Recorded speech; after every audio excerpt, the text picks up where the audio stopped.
I had a discussion with Zulu the other day about his justification for the NAP. I don't know how much of that you watched, but basically, what I'm interested in doing is talking to libertarians about their justifications for their beliefs, whether it be practical or moral. And I'm just interested in seeing all the arguments they have, things like that. But with that being said, what is your justification for the NAP? Yeah, let me really quickly define some stuff. Uh, um, so libertarianism doesn't have like a kind of a universally shared thing about it. So when I say I'm a libertarian insofar as I'm generally for freedom, right? Um, Now some people that are libertarians, like Liquid Zulu, are going to say that it is always, in all circumstances, wrong to initiate force, like universally. I don't think that's true. I don't take a view like that. My view is what's called a contextualist view. So I think that initiating force is wrong in certain contexts. And so to get that out of the way, here's basically the way it works. So when you're asking questions like how should you interact with other people, you first got to ask the question, well, how should I live at all? Like how should I act at all? Before I start asking these applied issues about, how should I live with other people, I have to know how to live in general because it's just an applied issue. Um, Now the answer about how to live, my view, is that people should live in order to have happy, flourishing lives. People should live so that they can have a life of enjoyment. Okay? In order to live a life of enjoyment, you have to be able to pursue your values. You have to be able to um, use your mind to think and plan and create, all these things in the world. And so, a requirement of being able to live a life, a good life, a requirement of being able to do what you should do, is the free use of your mind. Okay, it is required in a social context when you're with other people. It's required that you're free from the initiation of force in order to live your life. Okay, I could not, on principle, pursue the things I want to pursue, achieve the things I want to achieve, if I was not entitled to the free use of my mind. And so, in a context in which the peaceful, coexistence of human beings is possible, in a context like that, it is a requirement of each individual that they are free to utilize their mind and apply their mind to reality to achieve the things that make their life good. And so that's the context in which you have individual rights. And that's the context in which non aggression is justified. It's that given a context in which peaceful coexistence is possible, and given a context of individuals trying to pursue a flourishing life, a good life, a life of enjoyment, they're morally entitled to the free use of their mind and their body, i.e., if they're entitled to a right to their life, non-aggression, in order to do that. That's the argument. Okay, okay, and I agree with that argument for the most part. I do see it breaking down to a value system, and I see that libertarians, I think they see something further past pleasure and pain, and that's why they're libertarians, because they see something fundamentally important about choice and freedom and the way that we pursue our own paths in order to achieve something that equates to something more than pleasure. Now Right. I think the biggest problem that we face is this idea of value systems. We have, and this is probably one of the biggest arguments against libertarianism, and one that I hate, is this idea that we can't actually prove that freedom, like we can't logically prove that freedom is the most fundamental aspect of humanity, even if that's what I believe. We can't prove it logically. And so what will happen is the utilitarians will say, well, we have our values, which is pleasure and pain maximization. Sorry, uh, pleasure maximization, and basically they're okay with taking away the freedom of other people in order to get a through a utilitarian calculus maximum amount of pleasure, even if that takes away other people's freedoms.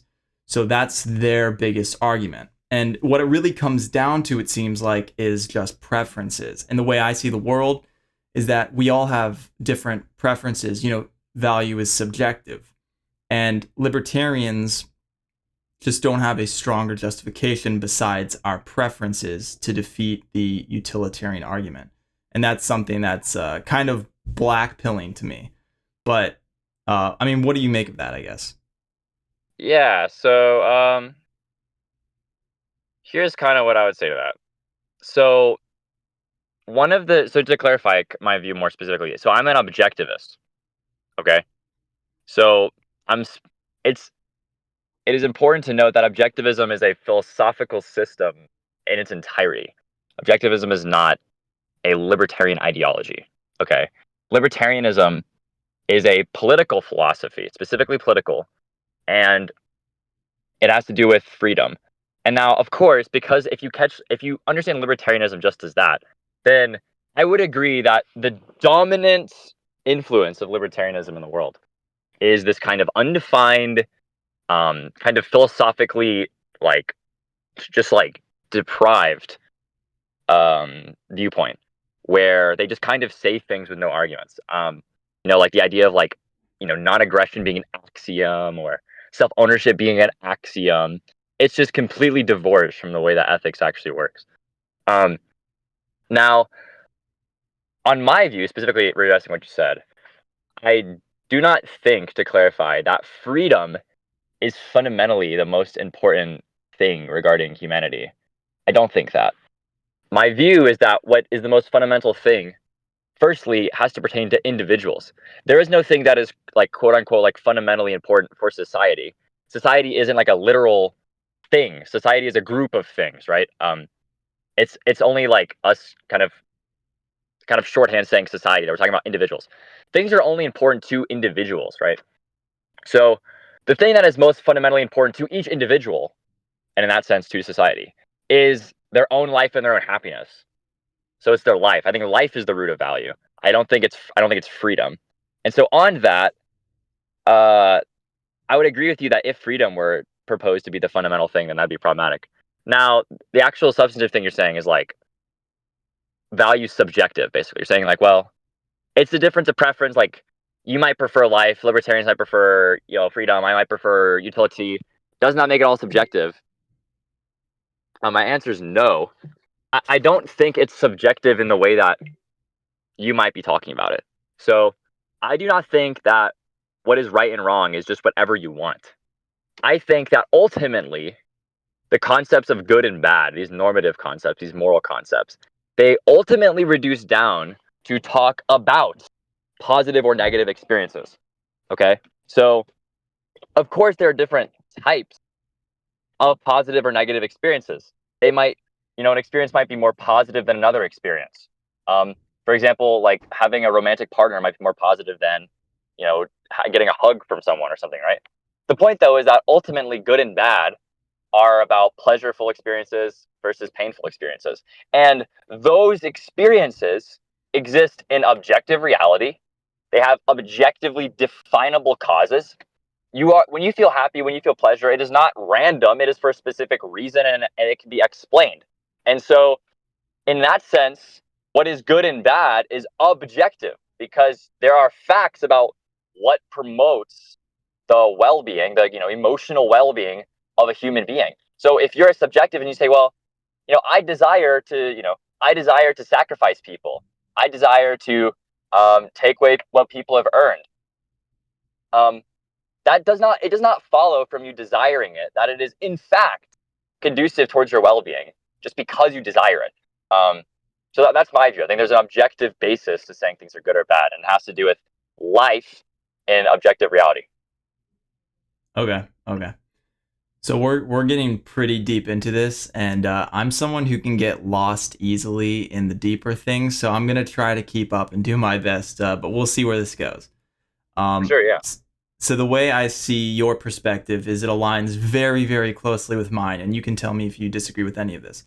It sounds like you have a perspective of the ultimate value is of positive and positive experiences in life for each individual human.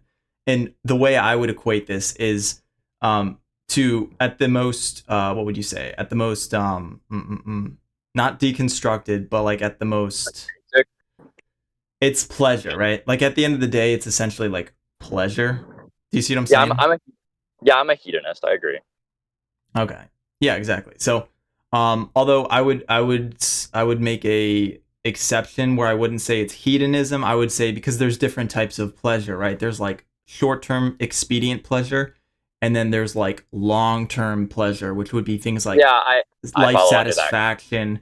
Exactly. And so when I say Yeah, overall pleasure, I'm taking into account a very, very broad everything. picture of pleasure. And the way I scope this out is this is what the Stoics also believe in. The virtue ethicists believe that good acts are healthy for the virtuous person. And this is the reason you should do good acts, because it is in your long-term interest via you Uh, get more overall pleasure and satisfaction in your life if you live virtuously. yeah, And I disagree with that part, but yeah, I would agree with some of it. I think, yeah. oh, what do you disagree with? It's wrong to characterize my view as being similar to Stoics. Um, I wasn't saying you are a Stoic. I was saying no, I Stoics. know, but Yeah. well, I don't think that's accurate. Like okay, it is true that Stoics are virtue. Okay, let me tell you what I do agree with. I agree with virtue ethics. I'm a virtue ethicist, so I agree that there is this system of virtues and values that are ultimately what gets you towards the good life, which is the life of positive experiences, like life fulfilling pleasure, stuff like that, blah blah blah. I would disagree with Stoicism, like actually being one of those theories because of the way that it tells you to live your life. But I agree with the general idea. Like, yes, like it is similar to, it is a virtue ethics theory oriented at living a good life. I agree. Okay, cool. So we don't necessarily disagree with the same values as communists. The problem is communists and No, I think we do. libertarians, okay, well, hear me out before because um Okay. actually I wouldn't even know if I say communist. I would just say utilitarians, maybe. Utilitarians seem to have this I same don't think so focus either. of pleasure, but what I think the big difference between libertarian consequentialists and, like, I don't know, communist or socialist utilitarians is that we see that the best system for overall pleasure is libertarianism, because it has the best system to deliver us to the most amount of, pleasure and freedom. I disagree with that. So, I just to clarify, I think it is true that capitalism promotes the most amount of pleasure. I actually agree with that theory. Um, However, that is not the difference between communism and capitalism, morally speaking. The difference it's so the difference between a utilitarian and an egoist is the difference of beneficiary. Okay, so under a utilitarian view, it is true that pleasure is what makes something good and bad, right? That the Right. consequence of pleasure is what's good and bad. However, whose pleasure, right? So under a utilitarian view, your moral obligation is towards everybody. Your moral obligation is towards pleasure just everywhere in the world. Okay? Under an egoist view, your moral obligations are towards yourself, ultimately you. Now, of course, benefiting other people might be to your interest, right? Like having friends and lovers and stuff. But the point is that the argument for capitalism is not a disagreement over how to promote the most amount of utility for everybody, how to promote the most amount of pleasure for everyone. That's not the argument for capitalism. The argument for capitalism is actually further than that. It's principle. It's not that, oh, actually, capitalism is more effective at being altruistic. It's not that capitalism is more effective at being utilitarian. It's that capitalism is egoism and socialism is not. And that's the argument. I remember that vaguely.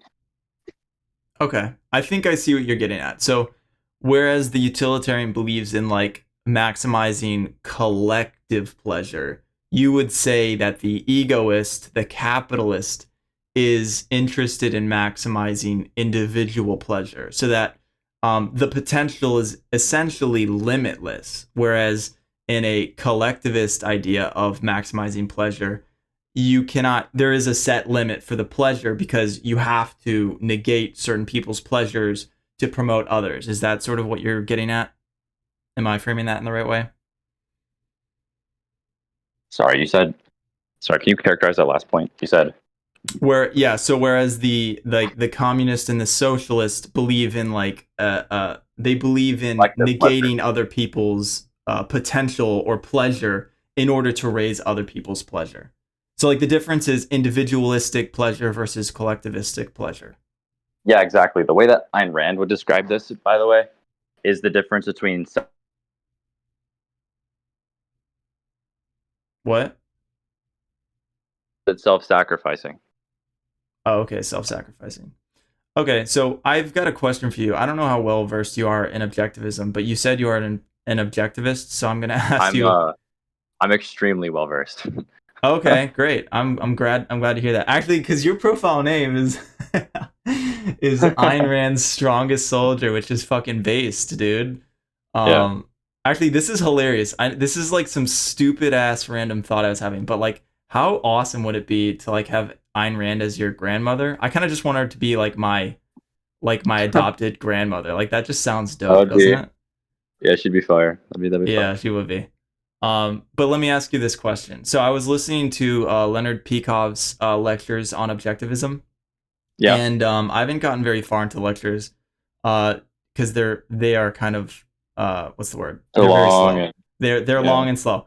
But I'm getting through his lectures currently, and one of the things he said, and I could have been mistaken when I heard this, but I believe he said that he created a strong case from the 3 axioms of objectivism, which is the primacy of existence, consciousness, and identity. And he said that he can build a bridge of those axioms to capitalism. Do you have any idea what he's talking about there?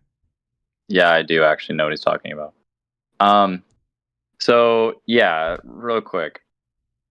So the axioms of the primacy of existence is not an axiom. The primacy of existence is a principle from an axiom. That's like a technical distinction, but it's kind of important. Wait, what's the difference?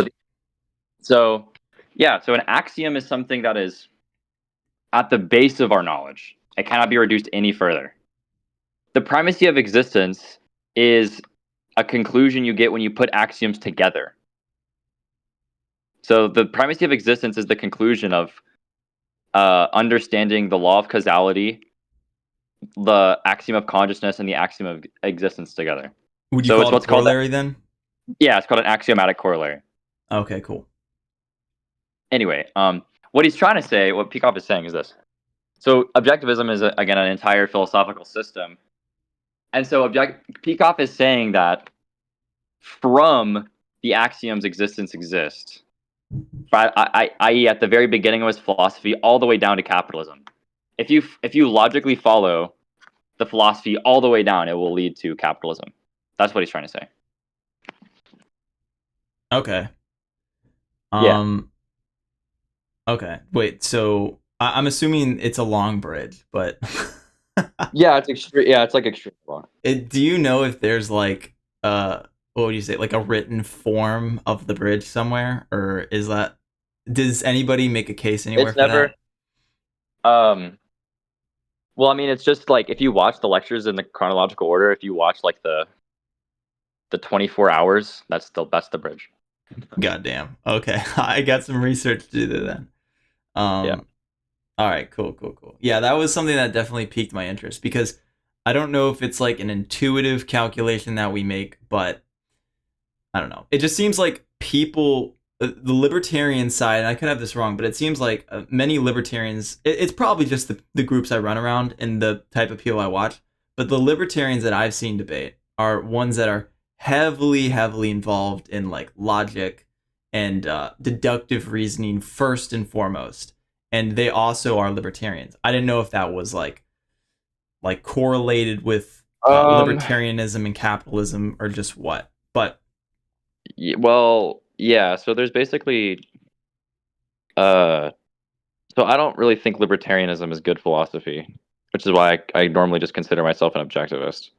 Um, but the reason why is just the thinkers that are most responsible for like popular libertarian arguments, like ANCAPs especially, are all like they're all rationalists, so they all are really big into deduction. But yeah, yeah. Um, that's true.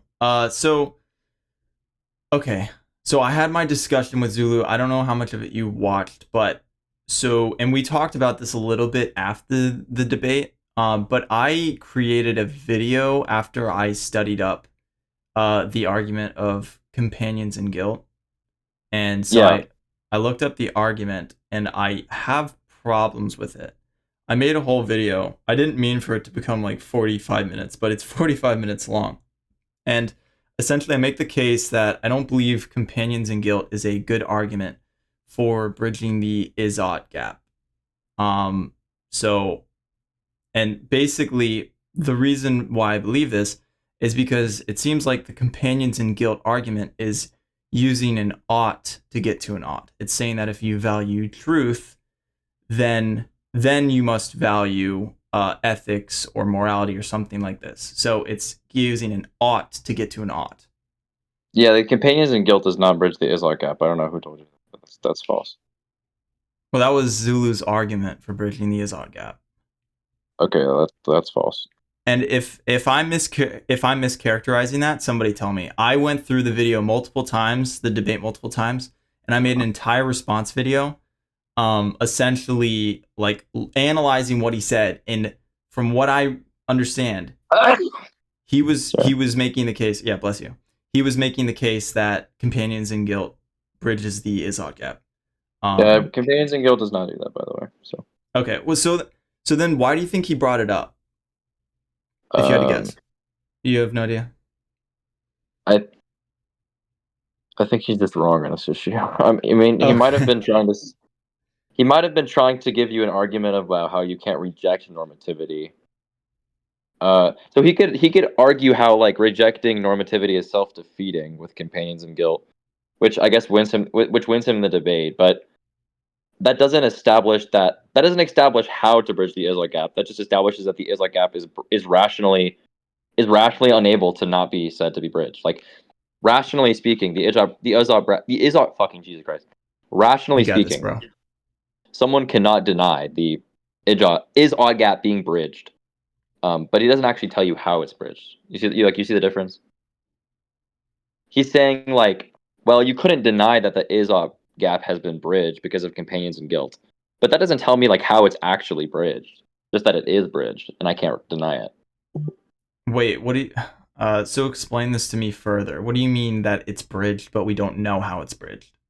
Not from companions and guilt. So for example, think about it like this.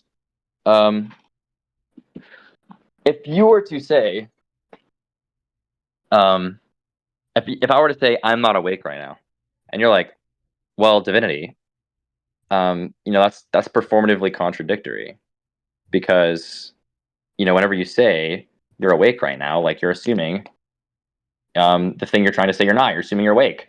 It's like, okay, you've proven to me that I am awake right now. But if I were to ask you like, how do you know you're awake right now? Well, you don't know you're awake right now because of that argument. You don't know it like that. You know it through direct experience. You know it through something else. The point is that argument just shows that denying norms is self-defeating, not that this is how norms are. Like this is what the norms are and how they work. Okay. Okay, I think I see. Um, so the debate topic was about his moral justification for the NAP, and my problem was that I don't believe in morality because I don't see any evidence for morality, and that's because I don't see any logical evidence for morality. So I basically told him the reason why I think the NAP is the superior form of law is because it's the greatest practical form of conflict reduction that has ever been invented. And Uh, I I granted wouldn't. I wouldn't say that. I don't. Yeah, I wouldn't say that. Okay, well, I'll so I'll let you respond to that. Let me make my Yeah, point go real for it. Go quick, for and it. then I'll let you. So basically, I made the case that I believe that practically the NAP is the greatest form of law, but I do not believe that it is morally justified because I don't believe in moral realism. So he would have to prove that there is a moral foundation for the NAP, and that was the entire point of the debate. But so you don't believe that the NAP is the best form of law? Of law, I I don't like saying the word NAP because it normally implies the kind of stuff we were talking about like how self ownership is an axiom. Like I don't agree with any of that. Um, here's what I would agree with. Um, yeah, I mean, I guess I might agree that the NAP is the correct form of law. I might agree with that. But it's not for the reasons you just gave. It's not because of that. Conflict It's not because it's reduction? like, yeah, it's not about that. What's it about? The reason that the purpose of law is to identify the requirements that human beings have in order to flourish in a social context. It's not about conflict resolution. Now, it is true that conflict resolution is an issue that politics deals with, but that's not the politics does not exist because of conflict resolution. Do you see the Okay. difference? Yeah. Um, okay, wait. And this is Like interesting. We might like for disagree on this, and we might also be speaking past each other. Let me bring up this example real quick. The thing that Zulu always says is that the reason we have law is to resolve peacefully disagreements or resolve disagreements in the best way possible so that society can thrive. And that's the way I see law as well. It's a system used so that we can have a cohesive society. And that's the point of law. yeah, I don't agree with that view. Okay, what do you think the point of law is then? So let's just define politics real quick. So the okay, so politics is the study of societal organization. Okay, that's what it is. Um, Now, when we're speaking about law, law specifically has to do with the policies that organizations impose, the policies that institutions utilize. Okay, so for example, if you have a communist society, a fascist society, a socialist society, and cap society, what do all these societies have in common? They all have law, and by law, there it means the terms and conditions that exist in the society imposed by or upheld by the use of force. Okay, that's what law is. So it is true that all theories of law relate to conflict resolution because it has to do with interaction. But the purpose of law is not conflict resolution. That's not the purpose of law. It's a field in law, something that law deals with, but the purpose of law is to establish the conditions required for man's existence in a social context. It's like saying the point of morality is to be honest. The point of morality is not to be honest. Now, of course, honesty is a moral issue, and morality will say something about whether you should or shouldn't be it.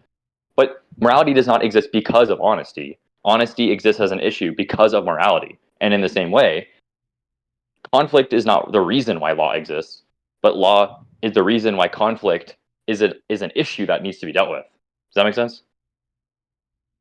Wait, law is the reason that conflict needs to be an issue that needs to be dealt with. Yes. The philosophy of law is prior to conflict resolution. So would we need laws if there was no conflict? Yes. Why? Because you need to establish the conditions required for you to flourish. Okay, wait. This is I've never heard this kind of law before. So when you're saying it creates the conditions that we need to flourish, this seems to be something much more fundamental than conflict Yeah, it's more reduction, which broad. is what you were saying. Yeah, it's more broad. Um, uh, this is interesting. I've never heard this before. So, um, how? Wait, I'm kind of confused because this almost seems like law. You're equating law to like a human philosophy for our aughts or something like that. Yeah, I do think that. What? I do think that okay. So there's I think about that, yes, but it's a specific reason. So you know how like you can just like very broadly say morality is a study about what you should do. Yeah. Okay, well after you reason about that concept and you get down to its fundamentals, you'll see that the question what should I do is ultimately really asking what causes pleasurable experiences, right? Actually, I disagree with that because I think you're presupposing that pleasure is to be valued. Well, it's actually the other way around. Like the concept of value presupposes pleasure.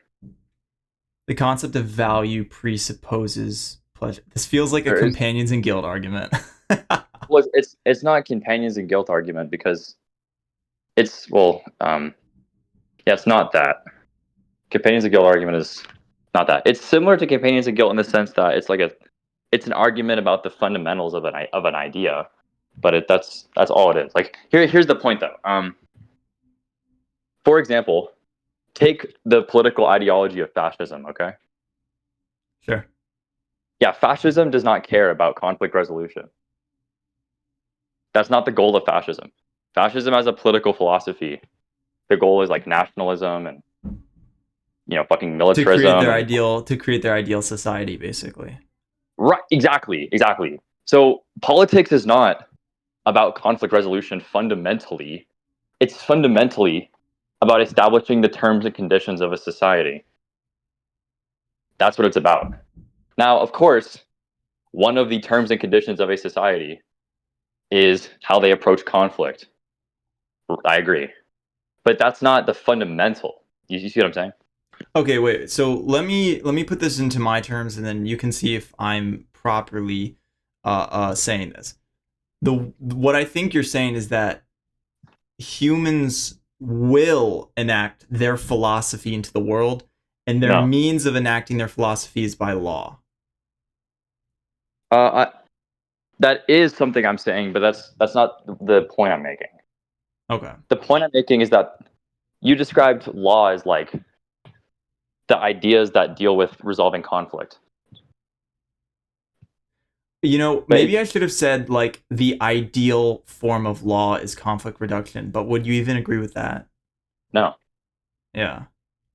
because that's not broad enough. I would agree that is part of the ideal. Because like watch, I'll ask this. Why resolve conflict? So that we can pursue Right? that which we value? I don't know. Well, exactly. That the point is that it's not fundamental. It goes further. So okay, so you're saying conflict is not a fundamental problem. There's something more fundamental than that. Yeah, the more fundamental problem is human life. The point is that policy or politics is the branch of philosophy that deals with the terms and conditions of a societal structure. And so, whenever you give a theory of law, the theory of law is a supposed answer to the question, how should society be structured? But if you have a philosophy like the one we just talked about, where we think individuals should live their life and flourish, then the question becomes, what type of system is proper if individuals are to flourish and live their life? Now, of course, the answer to that is a system in which we resolve conflict. That's true. But that's not, you recognize that the reason we resolve conflict is not just because. The reason we resolve conflict is because of its relationship to human flourishing. You see the point? I think so. I think this might be one level above me, and that's probably why I'm not getting it. But let me lay out my worldview, and you can tell me what you think of it. And it Okay. might they might be interlinked somehow. The way I see it is that I try to stay away from ought as much as possible because ought is like not proven by logic, and I like to stay very, very Yeah. close to logic. I wanted to touch on that. I do Okay, not cool. think that's true. Um, Um, okay, well let me lay out my philosophy, and then yeah, you can yeah, tell me, and then write down whatever you're about to talk about, so we can talk about that right after. okay. So the way I see it is that I try to stay away from oughts because I try to stay close to logic. What I notice is that people tend or not tend, people always do that which they value, and people will always follow their values no matter what, because this comes from praxeology. And the way I see it is that people will always do the thing that they are most interested in, and this is what guides our philosophies, our nature, and the choices that we make. And we all have different levels of intelligence. We all have different personalities and different personality traits. And then all of these different factors are what cause conflict, because we all have different values that we prioritize and value. And this is what creates conflict in the world. And also scarcity on that, all that stuff. And the way I see it is that many people are expedient, and they will want expedient policies. So this is why we have democracy, and this is why we have politics, because people will vote for the things that they value most, and it's mostly expedient pleasures. And then there's different people who are more long-term priority or long-term oriented. So they will value things that are more free, lower time preference, exactly. They will value freer markets because they see the long-term investment, the long-term pleasure. These are also the people who are often more virtuous because they see the importance of living a good life and how that affects them. I'm also an egoist, by the way, and I think that people are all egoists, whether they know it or not. And so I can't justify to say that I can't justify my worldview because there is no logical way to justify it. All I can say is that what I value is freedom for myself, and I value freedom for the people around me. And the reason for that is because that is how I can attain the maximum amount of value in my life, which is going after the things that I like to do. And in a free society, that is the maximal amount of way to do that. So I kind of got lost, but I think you generally understand what I'm saying. Yeah. Yeah, let me say it so I think praxeology is useful sometimes. And I agree with some of it. Uh-oh. But it's almost entirely, at least the way that I think about it, irrelevant to ethical issues. Firstly, internally speaking, based on what you just said, there's a contradiction to say that my views can't be logically demonstrated, but it's praxeological. Praxeology is supposed to be like a deduction from the action axiom, right? So, if your view is based on praxeology, it is logical, right? Right. That wouldn't be true. Now, I also want to clear something up. You can be logical and be an anti-realist. The word anti-realist is very misleading. Anti-realism is just the opposite of the view that there are things that you should do just because. You simply should. You can, of course, be logical about things that you should do because they have a stake to you. For example, praxeological reasoning, right? Acting towards a means to an end. That's all stance dependent. That's, in the meta-ethical sense, anti-realism, but it's very logical, right? So it's not true that anti-realism is illogical. Well, what's illogical, I believe, is that we ought to value certain things. That's what I think is illogical, because there's an ought there. Right. But by ought, are you trying to use the word ought in like a categorically normative way or a hypothetically normative way? In a normative way. So like justification for doing things. Yeah, but you understand that you can use hypothetical norms as a justification. So elaborate. Okay, so there's two types of ethical reasoning, okay? The first one is called categorical reasoning. Categorical reasoning is where you say, hey, you should go to the store today. Why? Because you should. It's simply good.